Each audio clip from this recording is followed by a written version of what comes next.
Hi, I'm Cali Griffin, and I will be the co-host for this week's video announcements. On Monday the 29th, the Lady Broncos are going up against Peaster there at 4:30. Go get the win, Lady Broncos.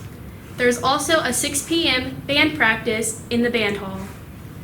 This week, I'm going to talk about NASA, the National Aeronautics and Space Administration. Today, August 29th, NASA is going to try to launch its new mega rocket called SLS, or Space Launch System. On top of this massive rocket sits the Orion, which is the new spacecraft that will go around the moon. On this launch, the Orion capsule will be unmanned, which will later carry astronauts. So we wish NASA the best. On Tuesday the 30th, the Lady Bucks volleyball team is heading over to Winthor's. Go kick their butts, Lady Bucks.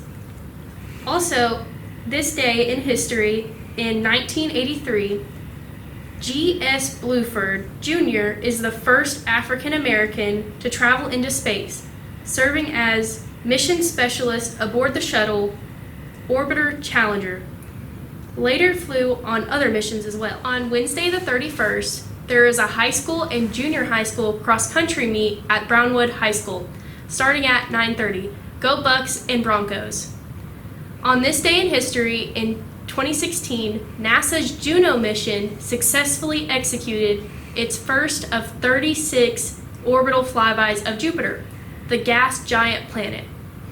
This resulted in a great deal of new data as well as a huge number of photographs. And we will now show you some of the really cool ones.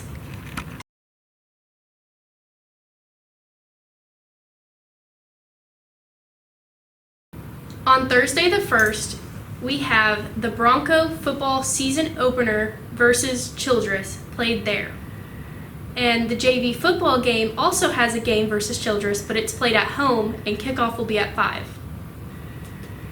The modest instrument aboard NASA Terra satellite captured this true color image of Typhoon Sogna on September 1st, 2004. At this time, this image was taken. Sogna was located approximately 460 miles southwest of Iwo Jima, Japan, and was moving towards the northeast at 17 miles per hour. On Friday the 2nd, we have the Bucks going up against the Childress Bobcats, played there at 7:30. We also have the pep rally to prepare the Bucks in the LT Cook, and the theme is camo, and the motto is Cage the Wildcats. American teacher Krista McAuliffe, who was chosen to be a private citizen in space, was born. She and 6 other crew members died when the Space Shuttle Challenger exploded shortly after liftoff in 1986. Mr. Best, what do you think about this? Well, now, was she born on that day in history? Yes. Okay. That was a terrible day, of course. I remember when that happened. The Space Shuttle took off, as you've seen in the video, it had an O-ring leak, and it had catastrophic failure, and of course all the astronauts died. There's a great documentary on YouTube about that.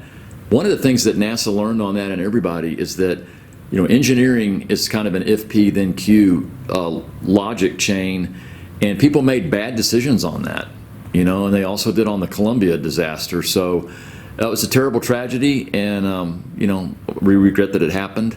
Krista McAuliffe, of course, has kind of gone down in history as a pioneer, and they've created a lot of Challenger space centers in her name that kids can go to, and they get to kind of enact a mission and stuff. It's pretty cool. On Saturday the 3rd, there is an FFA West Texas Slam Show at the Expo Center of Taylor County in Abilene. At 10 a.m., the Lady Buckaroos go up against the Hawley Lady Cats, played in Hawley, with times to my right. There's also the band going to UNT in Denton, where the Pride of Breckenridge will join the university in the stands and on the field during the halftime show. That's pretty cool. I bet they're going to love that. For sure. I want to wish everyone a great week, and go Bucks.